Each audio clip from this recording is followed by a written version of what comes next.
It seems like this was an extremely loud, volatile argument. The pendulum swung hard in the other direction. They describe these gunshots as bang, bang, bang, bang.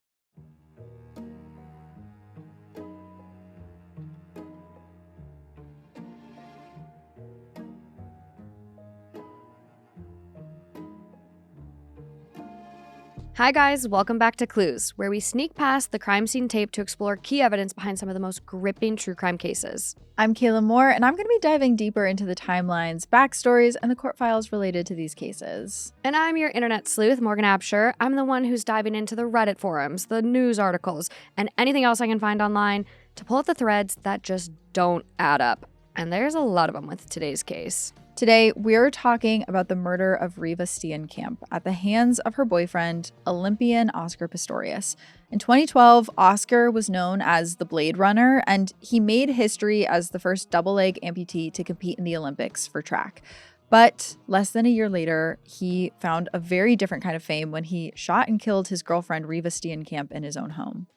Oscar claimed it was a tragic accident. He thought he was shooting a burglar hiding in his bathroom. But prosecutors told a very different story.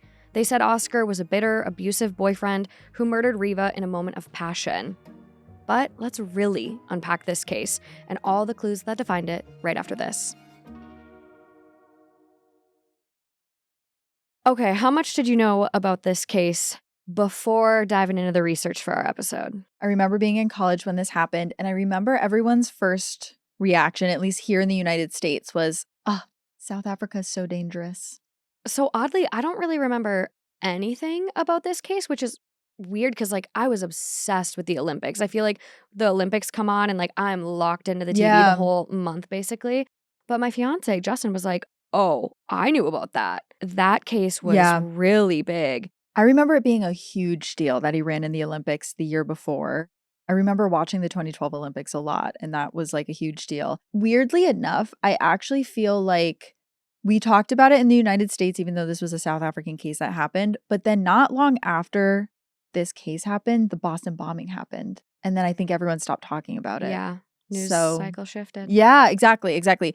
So it was interesting to really deep dive into this whole case today. We're going to talk a lot about what happened. We're going to talk about this one documentary we watched that we both really did not like, that was very biased. Yeah. It's hard to get honest, actual information on this case. I want to go into this very neutral, and I think we try to present the timeline and the facts just this is how it went down.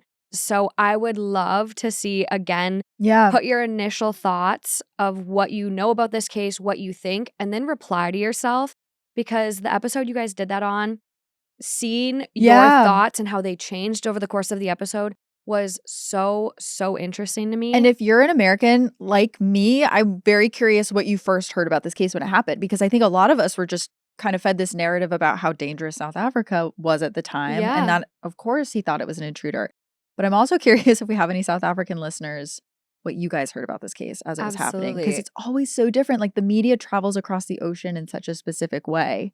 Absolutely. So we were just getting one small glimpse into this case. Yeah, and a lot, culturally, politically with this one in South Africa. So especially if you're South African or are over on that side of the world and familiar, would really love to hear your thoughts on this one. Absolutely. So without further ado, let's dive in. So Morgan and I talked about this a lot. There's a lot of different ways that you can start this story. Some documentaries you watch start with Oscar's career as a runner. Some start with his childhood. Very few actually start with the story of Reeva Steenkamp, who is the woman at the center of all this. So I think today we're going to start by just talking a little bit about Reeva and the incredible woman that she was. Which, if you're going to talk about this case, this is how it should be told. Yes. Just a trigger warning before we get into today's episode, but there's going to be mentions of domestic violence, sexual assault, among other pretty stressful topics. So listen with care. All right, let's talk about Reeva. So Reeva Steenkamp was born on August 19th, 1983 in Cape Town, South Africa. And ever since she was little, she wanted to be a lawyer. That was always her goal. She was dead set on being a lawyer. And other little kids on the playground wanted to be actors and they wanted to be basketball players, but Reeva wanted to do law. And eventually she earned a scholarship to study law at Nelson Mandela University, where she graduated at the top of her class. But she kind of has this interesting backstory because around the time that she's graduating at the top of her class, she actually suffers this devastating accident. She was riding a racehorse when she fell off and onto her back, which, I mean, you ride horses, Morgan. That's got to be like a huge fear of yours. It's a big, big fear of mine. It's crazy how just like falling the wrong way can change your whole life forever. 1,200-pound animal, and she ended up breaking her back from this injury. Yes. And so after she broke her back, she was just sitting in the hospital for 6 weeks. And the doctors were like, well, we have to kind of wait this out to see if you're ever going to be able to walk again. And by some miracle, she makes a full recovery. And this happens with a lot of people that suffer devastating accidents. After she heals, something kind of changes within her. And she decides that she's going to stop riding horses, definitely. And she also dumped her abusive boyfriend that she was dating at the time. And she moves to Johannesburg. And even though she graduated with a bachelor's in law and was working as a paralegal, she decided to kind of put her law career on hold for just a moment. She definitely wanted to get back to it, but she wanted to pursue kind of a different life in Johannesburg. And that was modeling. It was something she always wanted to try. And she thought now was the time to do it. And for Reeva, modeling just starts working pretty much immediately. She's a gorgeous person. Everyone recognizes that. And she just starts booking all of these gigs. And soon modeling is paying her bills pretty much in the way that law would have. Yeah, modeling worked out very well for Reeva. And I love the way people describe her, though, still. Like in one of the quotes from a friend, he's saying, like, yes, she was beautiful. She was this amazing model.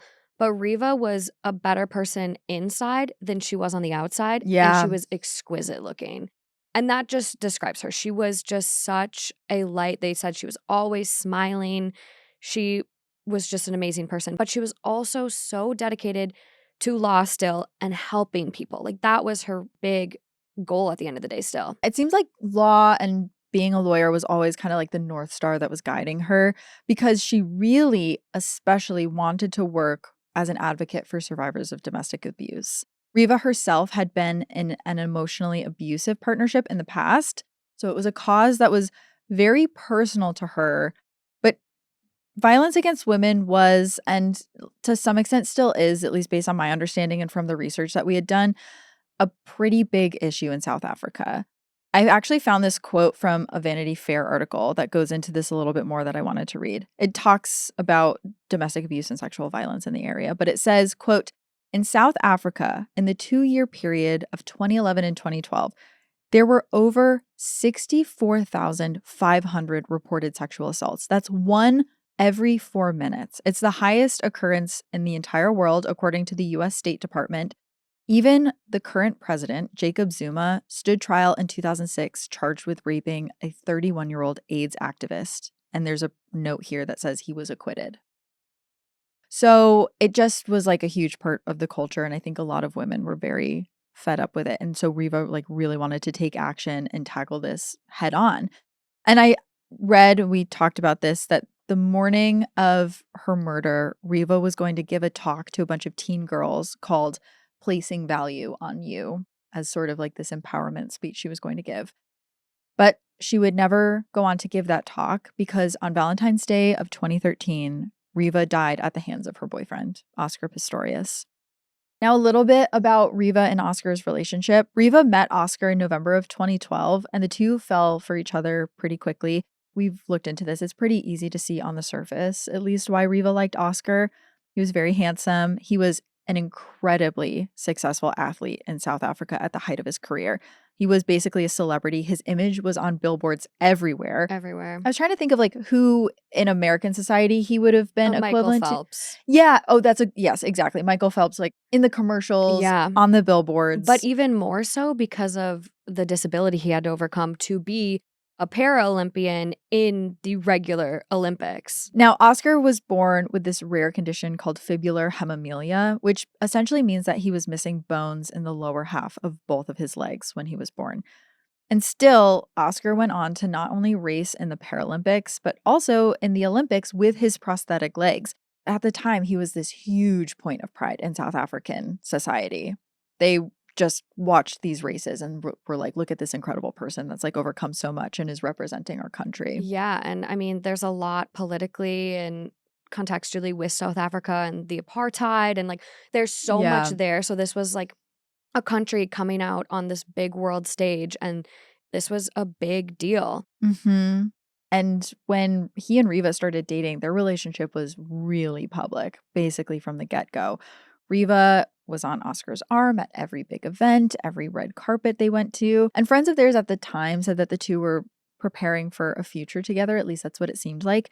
And in January of 2013, they were seen on the dance floor of a celebrity friends party where everyone was talking about how great of a couple they made. They just seemed like this perfect couple.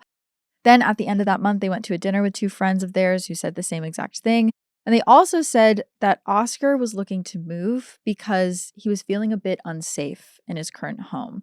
And they made it sound like Reeva was possibly part of that plan to move, as if she was going to move with him. And then that following month, which was just 4 months into their relationship, this relationship was still brand new, which I feel like gets forgotten a lot when we tell the story. They had plans to do Valentine's Day together. So on the night of February 13th, 2013, Reeva cooked dinner for Oscar at his home. This is all according to Oscar. They had a quiet, romantic evening together, and they went to bed together around 10 p.m. It was a humid night, and either Oscar's air conditioning was broken or he just didn't like using the air conditioner because he said something about like he didn't like the way it made him breathe at night. It like affected his breathing quality at night.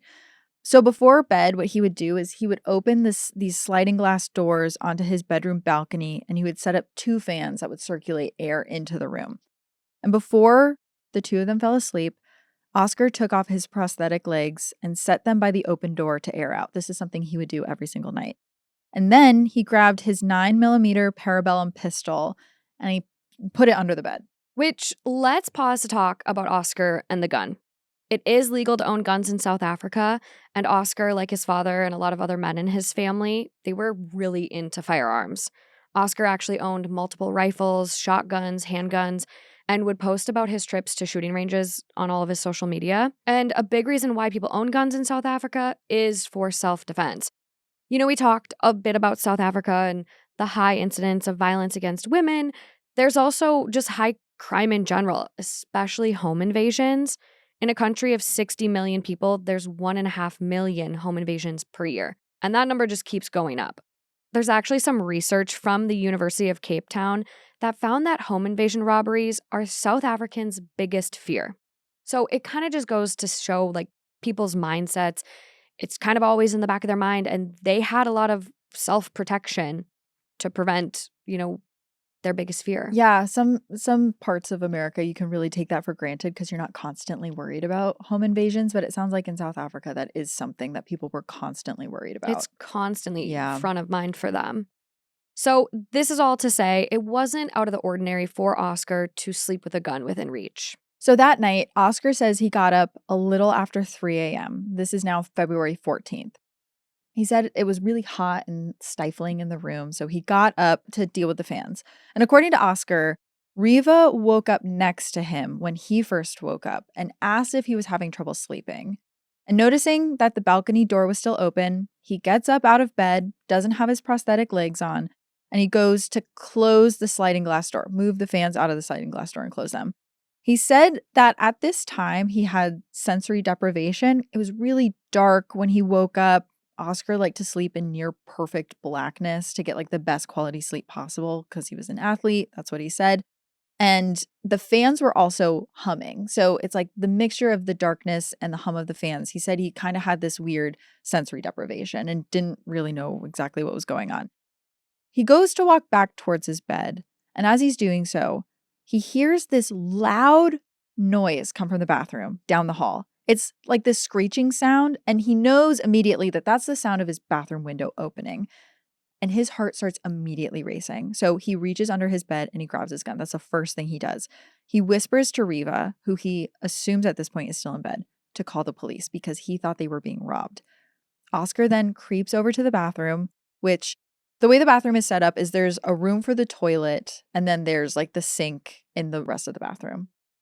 So when he goes over to the bathroom, he can see that the toilet door is closed, but in the regular, bigger part of the bathroom, the window is open. And because this toilet room is closed, he starts kind of getting anxious about it. And all of a sudden, he starts hearing noises coming from inside the locked door. and he feels as though someone had broken into the window that was open and is now hiding inside of the toilet room, almost like barricading themselves in because they probably know that Oscar was coming for them. So then Oscar points his gun at the door and shouts for the intruder to leave. He then yells back to his bedroom, screaming for Reeva to call the police.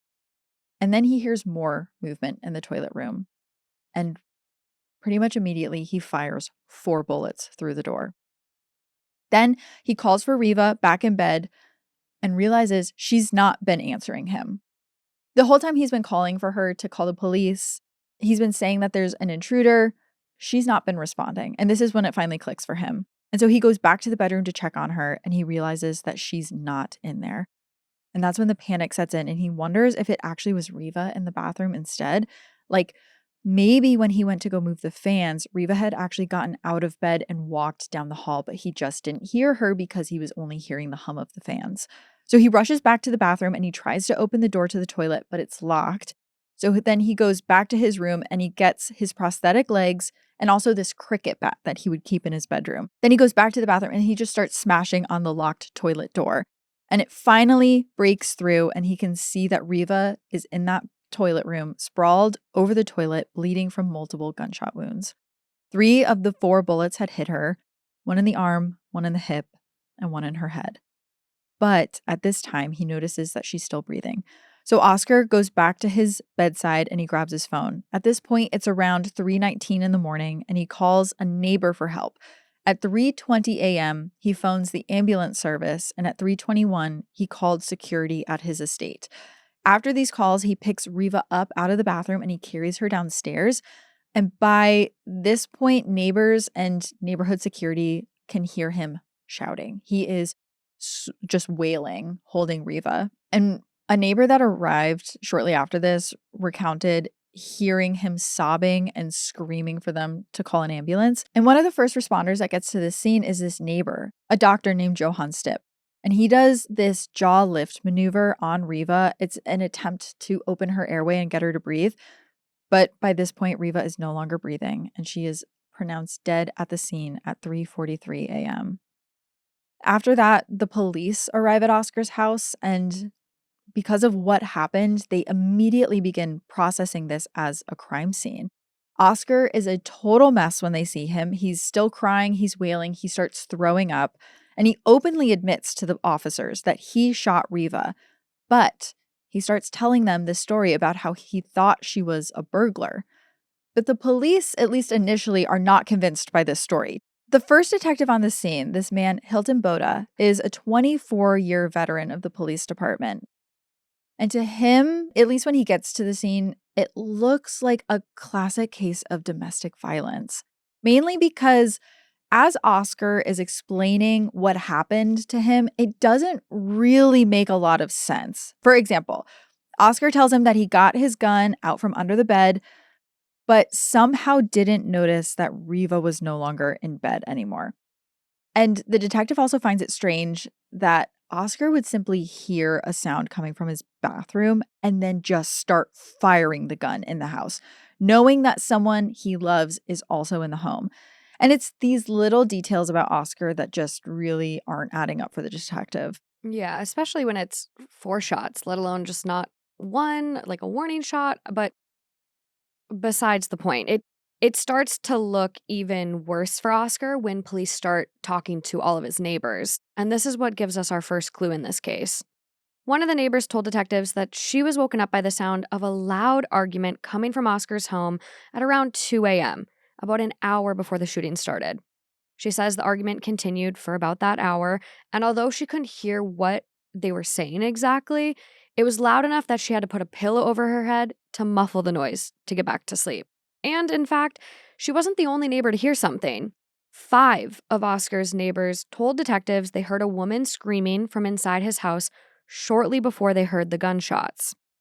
One of them said that she was convinced it was the sound of a woman being attacked. Some said the screaming even continued after the first shot was fired. This was a huge boost to the police domestic violence theory. And if Reeva was screaming loudly enough for all of Oscar's neighbors to hear, it's unlikely that he would have been confused that this was an intruder. And we've looked at pictures of this neighborhood, right? It's one thing if you live in an apartment building and your neighbor next door is screaming so loudly you have to cover your head with a pillow. They were in houses that were like some of these homes that still heard her screaming were like 2 streets away, basically. That's how loud it was. And they could still hear it just kind of echoing throughout the neighborhood. Yeah, it seems like this was an extremely loud, volatile argument. And police found something else to indicate Oscar and Reeva were fighting before she was killed, or at least they think, right? Because Reeva was actually wearing a pair of white shorts and a black sleeveless top when she died, which is actually our second clue. To investigators, it doesn't look like Reeva was wearing comfy sleep clothes or pajamas.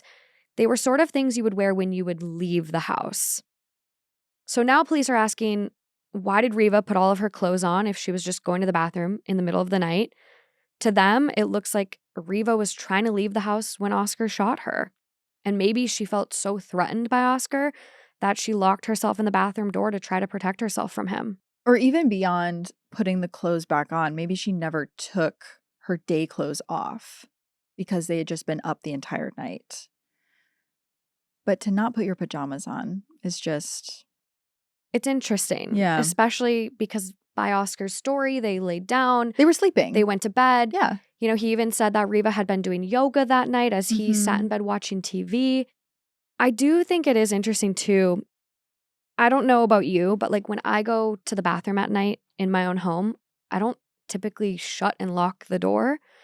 So that's just something else that like, as I was going through the research for this case and even talking, you know, about it with my partner, I was like, you kind of just leave the bathroom door open or you don't at least lock it. Especially if it's all the way down the hall and there's 2 doors into the toilet room. Yeah. This is a big bedroom, you guys. I think if you're, you know, if you're watching, we'll kind of have a floor plan on YouTube, but the bathroom is like, I think 25 feet away. Like it's down this long hallway. Yeah. And another part of this story that I think is really interesting is, you know, he's getting up, he's moving the fans, he opens the window to shift things, whatever. Maybe he gets a little light. He hears stuff that's happening way down the hall in the bathroom, but doesn't hear or see Reeva walk by him to get there. So, and this is all stuff that the police are making note of as they're hearing the story from Oscar. And now they're getting all of the testimony from the neighbors that were witnesses. And so they kind of start putting the story together in their own heads. Yeah. And basically because of this, that day, Oscar is arrested for shooting Reeva Steenkamp. But before heading to jail, they actually take Oscar to a hospital so a medical expert can gather physical evidence from his body. They kind of are looking for anything that corroborates or disproves the story that he told them. Again, you're not going to get like the whole story just based on evidence that's on his body, but there might be some clues that he has. So for instance, they test his blood and his urine because they want to know if he had been drunk or on drugs. And those tests both come back clean. Then they take scrapes from under his fingernails looking for Reeva's DNA because they want to find anything that might indicate he assaulted her before the shooting took place. And again, there was nothing, at least not under his fingernails.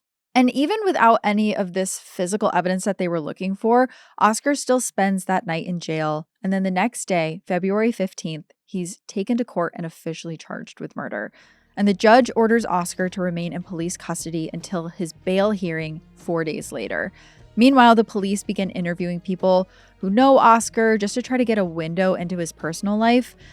And this is when they learn that there is a lot more to Oscar Pistorius than this friendly, nice guy image that he lets on. Turns out that Oscar has quite a dark side to him, actually. One that really was not well known before the news about Reeva and this shooting broke. Oh, he was the golden boy before this. Everything you read about Oscar and his time before the shooting is about the charity work he did and working with children and the way he made leaps and bounds for like prosthetic community and the disabled community. They don't really include these parts of his story. No. And the parts of the story are Oscar was pretty reckless. For example, in 2009, Oscar was out driving a speedboat on a river near Johannesburg with a friend. He started going super, super fast, lost control of the boat, and actually crashed into a pier, like at this high speed. And while his friend was okay, Oscar did have to be airlifted to a hospital. He was treated for a broken jaw, and had such a serious head injury that he actually was required to be put into a medically induced coma to allow him to survive. And when he came to 3 days later, he had 180 stitches and his jaw had been wired shut. There was also evidence that Oscar might have been consuming alcohol while he was driving this boat. But this isn't the only reckless moment, because then in 2010, a year after this horrific accident, he was driving around with friends when they were pulled over by police for speeding. Afterwards, Oscar was so angry about this traffic stop that he allegedly pulled out his pistol, stuck it through the car's sunroof, and fired a shot at a traffic light.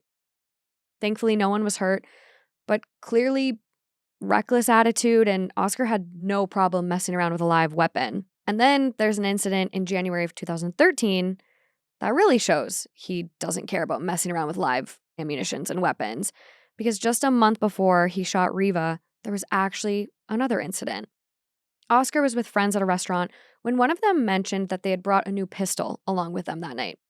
They showed Oscar the gun, and he started playing with it under the table. And then the weapon accidentally went off. Can you imagine being in a restaurant and hearing a gun fire? I know the gun culture might be a little different over there, but if you use guns and you go to shooting ranges, you know the basics about a gun, and I'm not going to play with it indoors should be front of mind. I'm not going to play with it, period. And this was during a busy lunch service, too. The bullet grazed one of their friends' legs and damaged the floor of the restaurant. Luckily, that was it. But Oscar made it clear that someone else was going to take the blame for this. He couldn't let this get out. He couldn't let it hurt his reputation. And so very quickly, a friend stepped forward and said, no, this was me. So up until this happened, we didn't know it was Oscar that did this. We thought it was one of the friends. So clearly, there's some issues with behavior and acting a bit reckless with these firearms. It's also one thing to have a gun accidentally go off in the middle of a crowded restaurant, because in theory that was an accident. But what really gets me too is getting so mad at a traffic stop that you open your sunroof and fire your gun at a stoplight. It's giving anger issues. Yeah, it's just really wild to hear about. Yeah, and it doesn't really stop there, because there's this reckless behavior, but then there's also this side of how Oscar treats partners. So when police start talking to family, friends, and all these people that knew Oscar, it was pretty apparent that he had a really volatile temper. Something that was really confirmed when they spoke to Oscar's ex-girlfriend, Samantha Taylor. Which brings us to our next clue: Oscar's history of supposedly abusive behavior. As one might assume, when someone's handsome, Olympic athlete, successful, he didn't have a hard time dating. And so Oscar had a lot of these serial monogamous relationships, I think is kind of how you could put it. And he tended to go all in on these relationships. Every woman he dated, he believed was his soulmate. And he would be really romantic and kind of love bomb them, is what it sounds like. One could interpret that way. On Valentine's Day, he actually surprised one of his girlfriends by tying hundreds of balloons to trees in her front yard. But according to this ex they interviewed, Samantha Taylor, the pendulum swung hard in the other direction. As it does with love bombing. Yeah. So Oscar and Samantha were together for about a year and a half. They met in 2010 when Oscar was 25 and she was 17, which is legal in South Africa. 17? Hey, if you listen to Two Hot Takes, you guys already know how I feel about age gaps like that. What does a 25-year-old man have in common with a high school junior? Nothing. Absolutely nothing. I see that we made a note here that technically the age of consent in South Africa is 16. So if you are in South Africa, if you're a South African listener and you think we're being Americans about this, please let us know. If this is a big cultural difference, truly, yeah, I'm willing to accept that. But in the States, this is a big no-no. I think, over 18, you're still teen, you're still teen, 19, still teen. But I just think he's 24, he's an Olympic athlete, he's seen the world, he's experienced life. He has way too much power. There's a power imbalance with a 17-year-old. This specific context, okay? Right, you guys? But let's hear your comments. Yeah. And so Samantha says that at first Oscar was really sweet. He called her his little butterfly and the love of his life. Which again, hearing that at 17, you're little, very young, small butterfly. I hate it. And by this time, Oscar really starts to get more jealous and controlling. When they weren't together, he would text Samantha constantly, asking her where she was, even demanding pictures to like prove where she was. Like, let me check your story and fact check you. And Oscar's moods would shift like really quickly.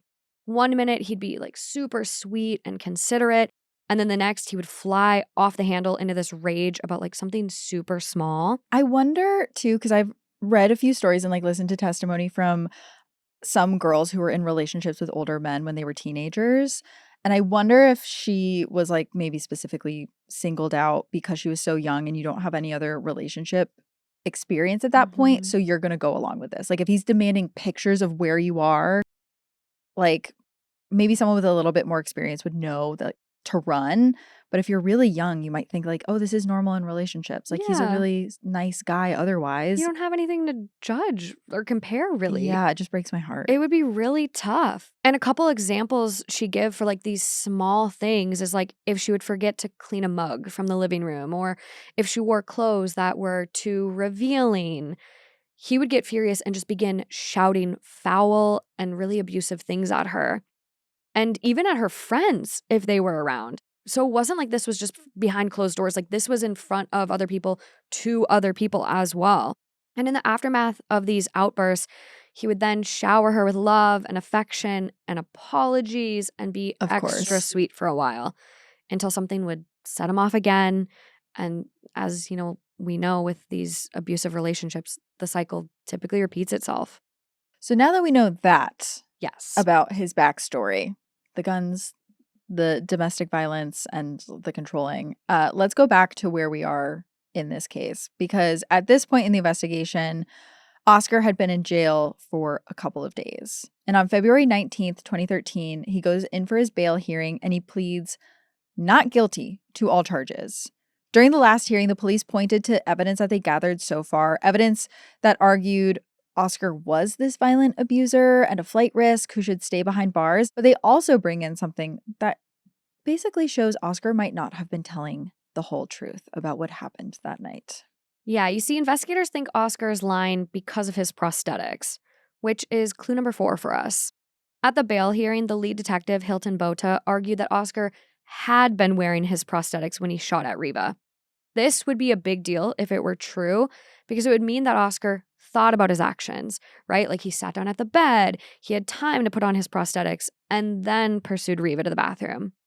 And to prove this, he pointed to the bathroom door and the angles at which the bullets entered the door and said that they were consistent with the height Oscar was at when he had his prosthetics on. But Oscar's lawyers came in and really pushed back hard on this claim. And so did a ballistics expert who analyzed the door. They looked at the position of the bullet holes and said that based on their angle and trajectory, Oscar was not wearing his prosthetics at the time. They conclude that he was actually on his residual limbs when he fired these shots. And ultimately, this evidence was so convincing that the prosecution dropped the issue entirely.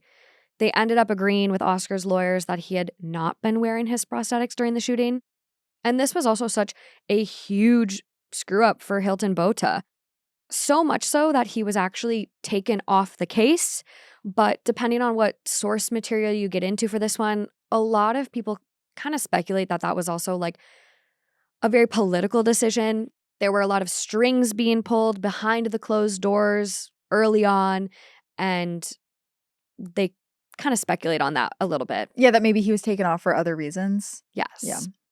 So on February 22nd, 2013, a judge does grant Oscar bail on the condition that he surrenders his passport so he can't flee the country. This turned out to be a really unpopular decision with the public. While right after the shooting occurred, like people did really believe this home invasion story, police kind of speculated there was like domestic violence. They were very like kind of discreet about it. Yeah. But the public perception of him switched really quickly. Like those billboards that were up, they took them down same day. Was shocked like doing the research and seeing just how fast people turn, because that's how fed up especially women in South Africa, were with domestic violence, with violence against women, that the second the whispers of domestic violence started spreading around, they ripped his pictures down. Yeah. He was not on any billboard. He was no longer the golden boy, which is wild because I feel like there's so many cases where people just keep making excuses for people because like they were a good guy.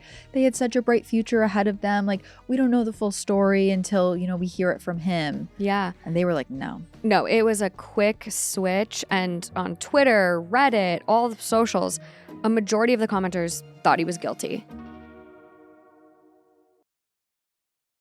By and large, public opinion really seemed to be against Oscar. And after that bail hearing, the prosecutors really tried to bounce back from Hilton Botha, the whole fiasco, and gather more evidence for their case against Oscar. They also announced that there was going to be 3 new charges against him, all violations of South African gun laws. One was going to be for shooting his gun at the traffic light. Another was going to be for accidentally shooting his friend's gun at the restaurant. And the third charge was going to be for possession of unlicensed ammunition, which police found in his house after Reeva's shooting. And maybe you're wondering, why would you add these new charges on top of everything that's happening?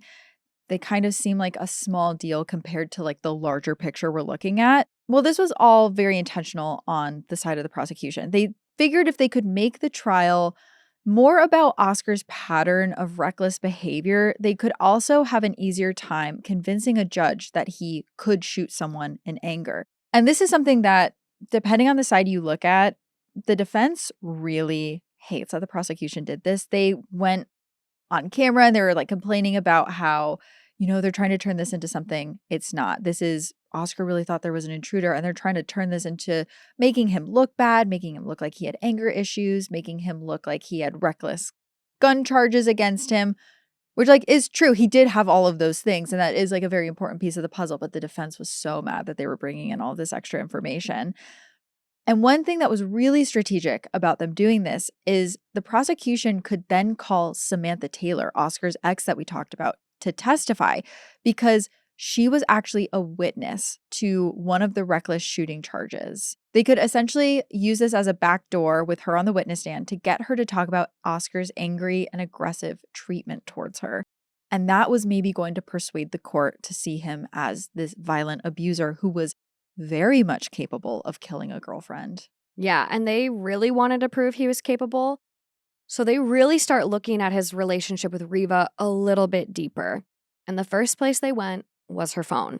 Which brings us to our next major clue on this one. In October 2013, 8 months after the shooting, they get access to Reeva's archived WhatsApp messages. A lot of the messages that Oscar sent to Reeva were normal relationship conversations and had, according to one detective, a very loving tone, but some of them told a darker story. Just a couple of weeks before the shooting, Oscar and Reeva had a huge fight at a friend's engagement party. Apparently, Oscar thought Reeva was flirting with another guy, and he flipped out in front of all of their friends. In one of her messages to him about that night, she said, quote, "You do everything to throw tantrums in front of people," end quote. After that blow-up, he demanded they leave early, but he was so angry that Reeva was actually afraid to go with him. In another one of her texts after that night, she says, quote, "I'm scared of you sometimes and how you snap at me and of how you react to me," end quote. To which Oscar responds with a long apology. He seemingly says, "I'm sorry," a lot. "I'm sorry for the things I say without thinking. I'm sorry I wanted to go, but I was hungry and upset." I read any message I could find between Reeva and Oscar, but there's a few more like I really just want to read and highlight to kind of showcase what Reeva was going through. Quote, "I do everything to make you happy and to not say anything to rock the boat with you," end quote. Quote, "I can't be attacked by outsiders for dating you and be attacked by you, the one person I deserve protection from." Quote, "I just want to love and be loved, be happy and make someone so happy. Maybe we can't do that for each other, because right now I know you aren't happy and I am certainly very unhappy and sad." And all of these messages line up with what his ex-girlfriend Samantha had said about his behavior, that he would fly off the handle and rage because of something minor, and then he'd be super sweet afterwards and try to make up for it. And so the prosecution felt like This was a huge piece of evidence for them. It was proof that Oscar was repeating this abusive pattern of emotional abuse with Reeva. And it's not hard to see how emotional, psychological abuse can shift to something more physical. Yeah, those texts were a big deal when the prosecution found them. Yeah, and there's only so much in the text, but like for someone to freak out at a party in front of all the friends, like this is happening in person too. And you have in those text messages her saying, "I'm afraid of you sometimes." Like you can't spell it out more than that. It is very crystal clear. I'm sure there's going to be someone in this story that is able to read those text messages and figure out how this is all Reeva's fault, because that's just unfortunately how this typically goes. But let's go a little bit more into the trial, at least the pre-trial details. So more than a year after the shooting, Oscar's trial finally begins on March 3rd, 2014. And before we get into it, let's talk a little bit about the differences between America and the South African court system. So in South Africa, they don't have jury trials, which is something I didn't realize. Meaning the defense and the prosecution are not going to argue their case before a jury of Oscar's peers. Instead, they only have to convince one judge whether or not Oscar was guilty of first-degree murder, and as a result, if he should spend the rest of his life in prison. And so the judge in this case was this woman named Thokozile Masipa, and she has just an incredible story. She's one of the first Black women to be appointed as a high court judge after the fall of apartheid in South Africa in 1994. And now she's going to be presiding over one of the most publicized trials in all of South African history. And most of this trial is also going to be broadcast live, so people can just tune into it. Yeah, this is a huge deal. I'm not super familiar with South African history, but like from my understanding, this was basically racial segregation. And this went on until 1990, you guys. 1990. Yes. So for her to be appointed as this judge, like this was a big deal. It was huge. And also just the imagery of this Black woman overseeing this white golden boy on a domestic violence charge, I think was really big for the people of South Africa. And, you know, that's also something that the defense really tried to complain a lot about. Yeah. Like, of course she's going to find him guilty. Like, she's a woman, and like women all gang up together against men. And so that was like really what they were saying. I mean, they talk about that a lot in the documentary that we watched, which was The Life and Trials of Oscar Pistorius on Netflix, which is obviously a very biased documentary. So first up on March 3rd, 2014, prosecutor Hurry Nell presented the government's case. And that was that Oscar had a violent temper and often took out his rage on romantic partners. And to back this up, he calls Oscar's ex, Samantha Taylor, to testify about his angry and controlling behavior. And then he reads out the text messages from Reeva's phone that we talked about, and they really illustrate that Oscar had treated Reeva in a very similar way to how he treated Samantha, who was actually on the witness stand to testify. And Nell went on to say that the night of the shooting, Oscar had probably flown into a rage and gotten into some heated argument with Reeva over who knows what. The argument ended with Reeva running into the bathroom, slamming the door shut, and that's when Oscar shot her. And as proof, Nell has Oscar's 5 neighbors come and testify about all of the shouting and the screaming that they heard before they heard gunshots that night. And by the way, Oscar was actually in the courtroom for all of this testimony, and he was a wreck. Several times he got so upset that he actually threw up. And it happened so much that they had to keep a garbage can next to him at all times just in case he threw up. Yeah, they put a bright green bucket next to him. And prosecutors also presented quite a few pieces of physical evidence as well. They brought in the actual bathroom door that Oscar had shot Reeva through. They carefully had reconstructed the pieces that Oscar had demolished with his cricket bat on the night of the shooting. And remember the bail hearing where prosecutors had unsuccessfully pointed to the door to claim that Oscar was wearing his prosthetics when he shot Reeva? Well, we know that the prosecution now agrees with the defense that Oscar wasn't wearing his prosthetics when he shot the door. But now the door was there for a different reason, a different argument. And that pointed to why Oscar was guilty. You see, Hurry Nell had ballistic experts testify in court about what order these shots were fired in. And as we know, Oscar had fired 4 shots at the door, hitting Reeva in the hip, the arm, and the head. But the 4th shot missed. Well, this ballistics expert looked at the bullet holes and said the first shot had hit Reeva in the hip, which meant Reeva did have time to scream in pain. They then concluded that Reeva was likely positioned with her arms covering her head, which is why the other shots were in her arm and head. And if Oscar kept shooting after he heard Reeva scream, the prosecutors claimed that would mean he did know who he was shooting at behind that door. But the defense called their own ballistics expert, who testified that there was no way to tell which order the bullets had been fired in.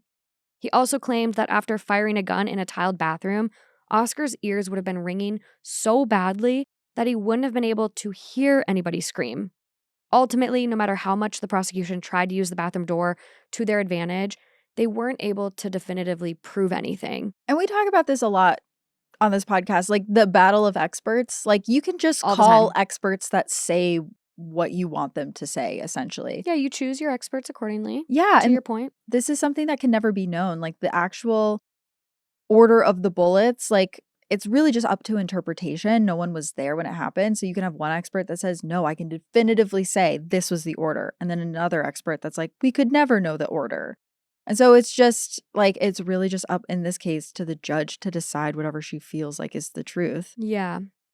I think it's also interesting too with this is this claim that, well, his ears would be blown out after shooting in a tiled room. Mm-hmm. Then why did you fire 3 more shots? You're a gun expert. You go to a shooting range. You don't know who's behind that door with conclusive evidence. You haven't seen anyone. Why are you still firing shots? It could have been a raccoon. Like, all he heard was rustling coming from within the bathroom. He didn't hear a gun click like someone was prepared to shoot him. He didn't hear anything that seemed like it was a direct threat to his life in that moment.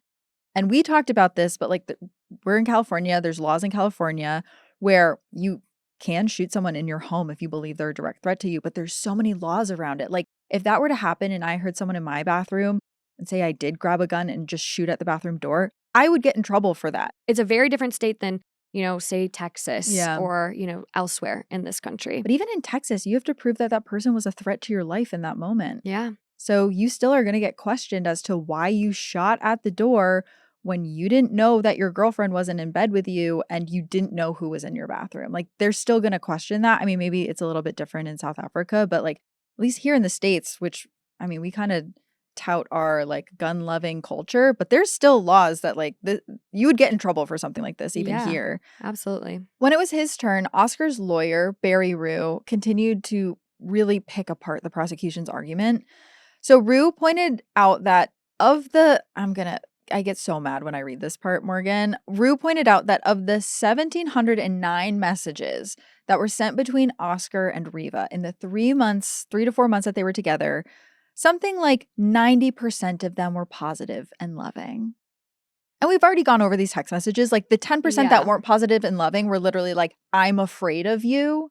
Yeah. And I also think you have to take into context too, like, this was a only 4-month-long relationship.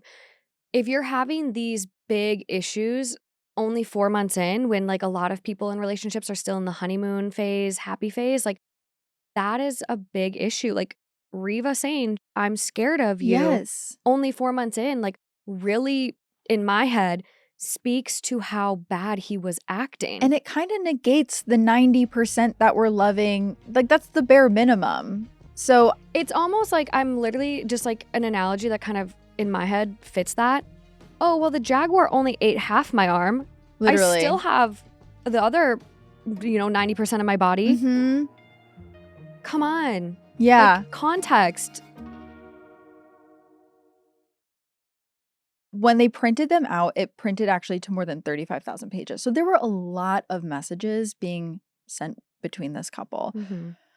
And the last text that they exchanged on the day of the shooting were Oscar and Reeva cheerfully making plans to have dinner at his house that night. Again, if you're in an abusive relationship, that's not abnormal to have some moments of normalcy in your relationship. Mm-hmm. But Rue presented this as evidence that while Oscar and Reeva did fight sometimes, it was no different than other young couples in love.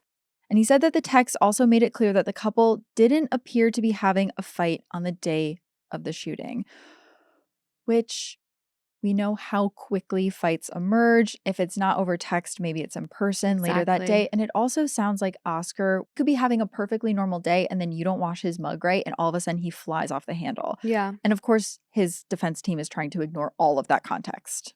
Rue also cross-examined these 5 neighbors who had testified on hearing the screaming that was coming from Oscar's house before the shooting. And the first neighbor that they bring up is this woman, Estelle Vandermerve.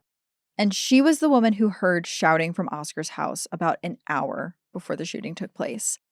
But when Rue questioned her, she revealed that she couldn't hear necessarily what the voices were saying. And so he kind of really works on her and he gets her to admit that she wasn't even sure she could pinpoint exactly where the voices were coming from. And so that's when Rue starts planting the seed of doubt. Well, maybe it wasn't even Oscar's house at all. Maybe it was other neighbors that you were hearing that were having a screaming match at 3 a.m. or whatever. And then he starts questioning other witnesses. And he makes this point to ask them if they heard Reeva screaming after the shots were fired. And multiple witnesses said that yes, they had. And this is something that they talk about a lot in the documentary. So I kind of want to break down a little bit more of like what the defense was saying to these witnesses. So the defense really tries to paint this picture that a lot of the neighbors heard 4 bang sounds, but they didn't hear 8. And so his point is you only heard the gunshots or the cricket bat. You didn't hear both things. And to me, it makes more sense that you would hear gunshots. They're much louder. You can hear gunshots from houses away, but you're not necessarily going to hear like the cricket bat hitting the door from a few houses over. So what the defense tries to say is that because people only heard 4 bangs, they probably slept through the gunshots, woke up, heard 4 bangs, and that was actually the sound of the cricket bat hitting the door. Because one of the witnesses describes hearing those bangs as not bang, bang, bang, bang, as you would think like, okay, if it was the gunshots and Oscar is firing the gun at the door, he probably was like very emotional and it was bang, bang, bang, bang. No. They describe these gunshots as bang, bang, bang, bang. Clearly there was gaps that allow you to think about what you've done, especially after the first one. Bang, bang, bang, bang. Yeah. I think this is the part where I become unglued because one of the witnesses heard screaming before. Gunshot, gunshot, screaming, gunshot, gunshot, no screaming. And what the defense tried to say that Oscar actually sounds like a woman when he screams. Oh, so you heard the cricket bat. You heard the cricket bat and him screaming in agony as he's trying to get Reeva out of the bathroom, realizing what he's done. It wasn't actually the gunshots and her screaming. It was the cricket bat and him screaming. And that is really like the picture that they're trying to paint. And it's so hard to watch that part of the documentary and not just want to throw your freaking shoe at the TV because it's so clear that that's not what happened. But the defense is just trying to like tell the witnesses like you heard wrong. I mean, the defense was the way they berated these witnesses, absolutely insane to me. They really put into like question like, oh, well, you didn't even hear anything. Like you didn't hear anything. There's no way you could have heard anything from 100 yards away. We had an audio expert come in and they couldn't hear anything from 100 yards away. And it's like the doors were open. A lot of the tests that they recreated were like different conditions. Yeah. It was just really frustrating to watch this evidence when it's like there's always going to be this human aspect of it where it's like it can happen. It just does and it can and we can't explain it. But like to be like, oh, well, you couldn't even tell what direction it's coming from. Well, I still heard something. Right. Like I still heard women's screams and then something that sounded like gunshots. I'm in bed. I'm not like looking. I'm like, it's really frustrating. This is what really frustrated me, I think, with this case. But all the defense has to do is plant that seed of doubt in the judge's mind. And so they're just really working on making it seem doubtful that what the people heard was actually what they heard. And they're kind of doing, I mean, I don't want to say they're doing an okay job, but like as we'll see, like some people start really changing their mind on this case because of the way that the defense is doing this. So on April 7th of 2014, this was what some people say the most dramatic part of the trial was. And this is when it began. And that's when Oscar himself took the stand to testify. When it was time for the prosecutor, Harry Nell, to cross-examine Oscar, he really did not show any sympathy. For the first 5 days of cross-examination, Neil demanded that Oscar take responsibility for killing Reeva. But here's what's kind of complicated about this case is Oscar did take responsibility for killing Reeva. He said it's really just like the motive that we're looking for. And so Oscar's on the stand crying and saying time and time again that he did take responsibility. That's not the problem. But Oscar, as he's crying on the stand, he keeps saying that this was a mistake, though. I did shoot Reeva, but it was a mistake. I shot her by accident. And this is kind of a time during the trial where it starts looking a little bit bad for the prosecution because Nell is questioning Oscar so aggressively, saying, take responsibility, even though Oscar is taking responsibility. So he's just up on the stand crying. And the judge actually repeatedly chastises him for being so harsh to Oscar. And that, to me, is like the judge taking sympathy on Oscar. And it's just like really not a good point in the trial for that to start happening. No, and when you have a trial that's decided by one person versus a jury, that really doesn't bode well. Yeah. So another clue that we're going to talk about where both the prosecution and defense really hone in on is Oscar's mental health. You see, once Oscar's time in this hot seat was over, his lawyers called another expert witness to begin wrapping up their case. She was a psychiatrist named Dr. Meryl Vorster, and she had recently evaluated Oscar's mental health. And we didn't talk about it a ton at the beginning when it comes to Oscar's story, but it doesn't really seem like being disabled was that much of a stressor on Oscar, at least growing up. Like, he was treated very normally. His parents wanted him to do all of the same sports as all of the kids that had their legs. And there was one section I read where, or like just in the research, where his mom would say, like, put on your shoes. And for his brother, it meant putting on his shoes. And for Oscar, it meant putting on his prosthetics. Like, it was just like a normal part of their routine. There was a part of Oscar's story, actually, when he was running in the Paralympics, trying to run in the Olympics, where there was like a whole thing about, does his prosthetics actually give him an advantage? Which they did find out through that process that Oscar actually is like Michael Phelps in the sense that he's just kind of superhuman. Like, the way that his body processes oxygen is just different than everyone else. And ultimately, his prosthetics probably hinder his ability to run. He's just so fast that he still beats everyone, even having like a minor disadvantage. And I know that that trial was incredibly stressful for him, but I don't know if I buy this years of anxiety from having a disability. At least, and that's the way that Oscar tells his story too, is that it was not that stressful for him. No, it seems like this generalized anxiety disorder, like, this is the first time you're ever really hearing about it. Mm-hmm. And I think even, the documentary, that seemingly when you watch it, at least from my perspective, it felt very biased towards Oscar. Like, they just describe his life as so normal. Like, he played rugby, you guys, like intense rugby. And, sometimes his prosthetics would pop off and everyone would pause, he'd put it back on, and then they're scrimmaging again. It was just this thing for him. Mm-hmm. And does his generalized anxiety disorder make him shoot the lights out at a stoplight? Like, there's other things he's doing that, to me, you can't excuse with just anxiety. And the prosecution thought this was a ridiculous argument as well. Mm-hmm. Like, a lot of people struggle with anxiety and they're not shooting a gun through their bathroom door 4 times. And so they didn't want Oscar to get away with murder based on, this testimony from this one doctor that his team had hired. So Hurry Nell motioned that the judge bring the trial to a halt so that Oscar could be evaluated by an independent team of psychiatrists. He figured that once a group of doctors who weren't on Oscar's payroll took a look at him, that they would testify that this whole anxiety defense was absurd. So Judge Masipa agreed with the prosecution and put the trial on hold for the next 30 days so that Oscar could be evaluated by a team of psychiatrists at a major hospital in Pretoria. A month later, the trial resumed, and the judge reviewed the psychiatric team's findings. And they found that Oscar did not have, quote, clinically significant generalized anxiety disorder. But they did find that Oscar didn't fit the psychological profile for men who commit domestic violence. He didn't show signs of narcissism or abnormal physical aggression, And they did agree with Dr. Vorster, saying that Oscar often felt fearful and vulnerable.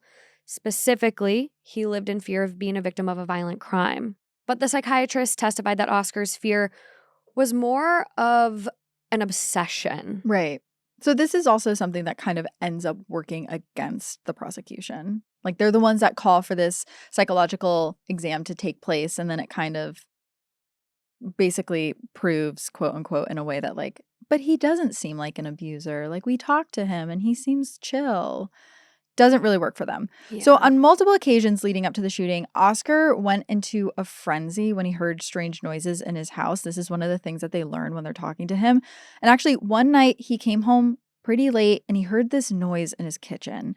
As usual, he was carrying his gun around in his house, and he pulls it out, creeps through the house in what he called, quote, full combat mode, looking for an intruder. That is a very intense reaction to hearing a noise in your house.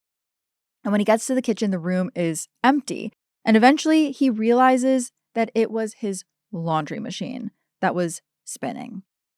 Another time, Oscar actually dozed off while he was watching a movie with some friends. And when a loud gunshot in the movie woke him up, Oscar leapt off the couch and ran out of the room in a panic.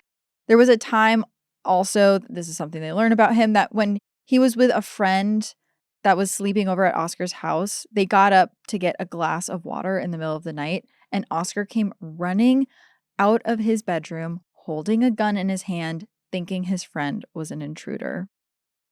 It's very, for me, it feels frustrating to hear this. And for him to not, given these circumstances, have that self-awareness like, hey, maybe I'm being overly paranoid. Maybe I need to address this issue. Maybe I should stop pulling guns and shooting first mentality, ask questions after. Like, and this is coming from his perspective, right? Did they call anyone to corroborate this? I believe that this is coming from his perspective, that this is what they learned from Oscar as they were doing this exam. So take that with a grain of salt take as that well. for what you will. The psychiatrist believed that this obsessive fear of crime actually started when Oscar was a child because his mom was also terrified of home invasions. When he was growing up, she would often wake up in the middle of the night thinking that someone was breaking in, and she would pull Oscar and his siblings into her bedroom and would lock the door. And then they would all huddle together and wait for the police to arrive. Oscar's mom, like him, also slept with a gun under her pillow, and mental health experts said that this did have a major impact on Oscar's fight or flight response. Another factor, too, that the psychiatrist really weighed heavily during all of this is Oscar's disability. So his fear and paranoia was especially bad when he wasn't wearing his legs because he felt like he was more vulnerable then. He felt like an easier target. I mean, I absolutely understand that. Absolutely. And the defense actually demonstrated this by having Oscar parade around the courtroom without his prosthetics on. So everyone could see that he's not as fast when he doesn't have his prosthetics on. He's a little wobbly. It's hard for him to walk. It makes sense that someone would be a little bit more freaked out if he didn't have his prosthetics on because he was a bit more of a target, essentially. Yeah. I watched this happen, this clip from court. Yeah. And it was very apparent that the judge even really addressed this. Like, I commend you for doing this in court. I like almost, you could feel the sympathy come across during this, which it felt really like a tactic that the defense was using during this. Especially the image of, because they had already ruled that he most likely was not wearing the prosthetics when he's coming down the hallway. So then for the judge to see this man who is a good 6 inches shorter than he would be. He's not this big, like, intimidating guy when he doesn't have his prosthetics on. He doesn't move very fast. He's shorter than Reeva would have been. Like, to have that image in your mind, I think the judge really started seeing like, oh, wow, he was in a really vulnerable position if this is what he was coming down the hallway like. And it maybe was a tactic. So once all of the evidence had been laid out, Judge Masipa announced her verdict on September 11th. And she had a lot to say. Her prepared remarks were 72 pages long. She had definitely taken a lot of time to think about this case. And in the end, she found Oscar, after everything we heard about, all the text messages, all the witnesses, all the experts, the mental health, everything that was taken into consideration, she found Oscar not guilty of murder. She just didn't buy the prosecution's argument that Oscar and Reeva were fighting that night. And she pointed to the audio experts' analysis that said neighbors likely heard Oscar screaming not Reeva. And she dismissed the WhatsApp messages between Reeva and Oscar because she said nothing in them indicated that Oscar had a murderous intent. But she did find Oscar guilty of culpable homicide, which is equivalent to manslaughter in the United States. I mean, he wasn't denying that he shot and killed her. Mm-hmm. And Judge Masipa ruled that while Oscar hadn't intended to murder Reeva, he had been irresponsible and negligent with his gun, which led directly to her death. She also found him guilty of one additional weapons charge for accidentally firing the pistol in a restaurant. And Oscar was ultimately, at least at this time, sentenced to 8 years in jail. 5 years for accidentally shooting Reeva, with a concurrent 3-year suspended sentence for the weapons charge. And he began serving that sentence on October 21st, 2014. But after less than a year, he was allowed to serve the rest of his sentence under house arrest. Insane. Obviously, this sentencing was very unpopular in South Africa and kind of throughout the world at large. Mm-hmm. The majority of people online, at least the people that were very vocal online, felt like Oscar had gotten away with murder, like murder in cold blood. Trevor Noah, who like pretty much we all know, he's a South African comedian. He hosts The Daily Show. He drew a comparison to the O.J. Simpson trial, tweeting, quote, O.J. Pistorius, after the verdict was read. He was very vocal and very upset about this one. And Judge Masipa's ruling was so controversial that she did go on to receive death threats, and the police had to be stationed outside of her home after the verdict. Even the court system itself believed that Oscar had gotten off too easy. In 2015, South Africa's Supreme Court actually reviewed this case and ruled that Judge Masipa's sentence had been too light. And they found Oscar guilty of murder and increased his sentence from 8 years to 13 years and 5 months. And he was actually sent back to prison after being just on house arrest. That's also something that's different about South Africa's court system and ours. Like, you don't resentence people like that here. Yeah.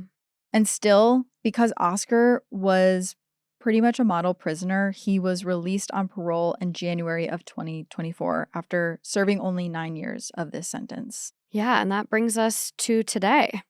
Oscar is competing in triathlons. He has a new girlfriend. I would like to know your thoughts on this. Maybe we put some side-by-side comparisons up with this new girlfriend and Reeva. To me, they look eerily similar. Eerily similar. Yeah, I agree. Reeva's mom has since come out and said, he still has anger issues. Upon hearing the news that he had a new girlfriend again, she said she was very sad by this, and kind of just issued this warning to this woman because, she's dealing with a lot of feelings of guilt about what happened to Reeva. And she's like, I'm scared for this woman. Like, he still has anger issues. I don't understand how she doesn't see a red flag about him because he has not lost this temper problem. And, she goes on to share that he was supposed to have like all of these anger management classes while he was in prison. And a big reason about why he even got 9 years is because she found out he wasn't attending these classes. And so she went to like South Africa's like version of a parole board. Yeah. And said like, no, he's not taking these classes. He needs to do this. And so that's why I think he even got 9 years, or at least that's my understanding of this. Why the sentence was increased. Yeah. Yeah. So, Reeva's mom, June, is really worried. Really worried. In the wake of the shooting and the trial, Reeva's family created the Reeva Steenkamp Foundation. Throughout her life, Reeva was passionate about helping survivors of domestic abuse, and the Steenkamp Foundation carries on that mission by raising awareness about domestic violence and providing support for survivors. In the speech that Reeva was due to give to a group of teen girls the morning after her murder, she wanted to emphasize, quote, placing value on you, as you talked about, Kaelyn. Mm-hmm. And in an outline of her speech that her family actually shared, Reeva planned to talk about soul searching to remind herself of her value in this world. She wanted to end her speech with this, quote, be brave, always see the positive, and, quote, go home and tell your parents, siblings, neighbors that they are appreciated. You will go to bed with a happy heart and an open mind for the future. So if you or someone you know is experiencing domestic abuse, there is help. You can call the National Domestic Violence Hotline 24 hours a day at 800-799-7233 to speak with someone about resources and options to find safety. You can also text BEGIN to 88788. I also want to touch on this quiz. I talk about this a lot on my podcast, but there's a website called loveisrespect.org. They have a quiz, and it's meant to just determine how healthy your relationship is. So whether you're out there and like because of this episode, you have some alarm bells ringing, or you think your relationship is the healthiest out there, everyone should take this quiz and you should see. This is also a great website for resources for domestic violence. It has built-in safety features on this website. If you hit the escape key twice, it immediately goes to Google. If you hit back, it goes nowhere. There's also a big exit. So again, it goes to Google. Like, this website is meant for people to be able to safely get resources. So that will be in our show notes description as well. But I really think it's a quiz that everyone should take regardless. Yeah, I'm looking at it now. And there's just questions like, your partner is well liked by your friends. Your partner says that you're too involved in different activities. So just, yeah, it's just like a little It gets checkup. you thinking. Yeah. It gets you thinking and really just looking at it from a lens of, I think everything's good, but like, is it? Like, I think it's a really great resource for people out there. Yeah. Thank you for sharing that. I'm Yeah. going to look at this later. But that concludes our case on Reeva Steenkamp. Closing the case file and moving on to our missing person of the week. Yes, so there's someone that we wanted to highlight this week. Each week, we're going to be just highlighting a different missing person where there's still action items that can happen, and maybe this will jog someone's memory and make people just think and remember something that they hadn't really thought about before. Absolutely. Get the word out a little bit more. Yeah, exactly. So this week, we're going to highlight Sandra Johnsen-Hughes, who went missing in 2020. Now, the note here says if you have any information about this individual, or if you have been in the area south of Merced Pass and Buena Vista Crest during July of 2020, please call 209-372-0610. Even if you didn't see her or her abandoned gear, if you plan to travel in the area and you notice possibly abandoned gear during your trip, do not touch it. Take photos, note the exact location, and report it when you return. Sandra is described as 54 years old, 5'3" and 150 pounds, with brown hair and brown eyes. She was last seen on Saturday, July 4th, 2020. She was camping alone in the Sierra National Forest and had crashed her vehicle. She was seen walking away, but she refused assistance from other motorists. A sleeping bag matching her recent REI purchase was found a few days later off trail, 2.5 miles north of the accident scene and just inside the Yosemite National Park boundary. Her original campsite with most of her gear appears to have been abandoned. The search by the Madera County Sheriff and Yosemite National Park has so far been unsuccessful. So again, if you have any information on Sandra Johnsen-Hughes, you can call 209-372-0610. Thanks, guys. That is it for this episode of Clues. Thank you for helping unravel this case with us. If you're a South African listener, just know we love your language and we're sorry if we got any of the words wrong. We tried very hard and we looked up all the pronunciations. Really, really, really tried, guys.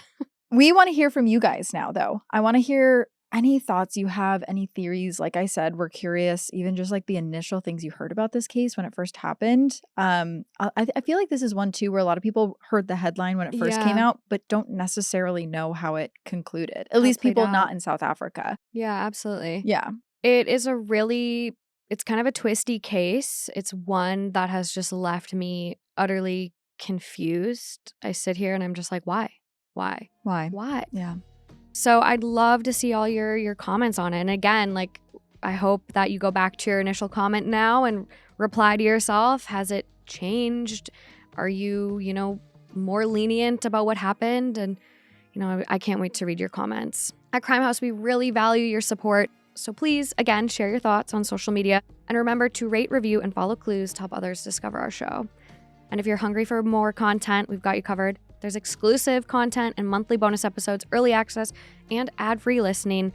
You can get that by joining our Crime House Plus community on Apple Podcasts. All right, we're going to be back next week with another case that we're going to do a deep dive into. And until then, keep searching, and we will see you next time on Clues. Bye, guys. Bye.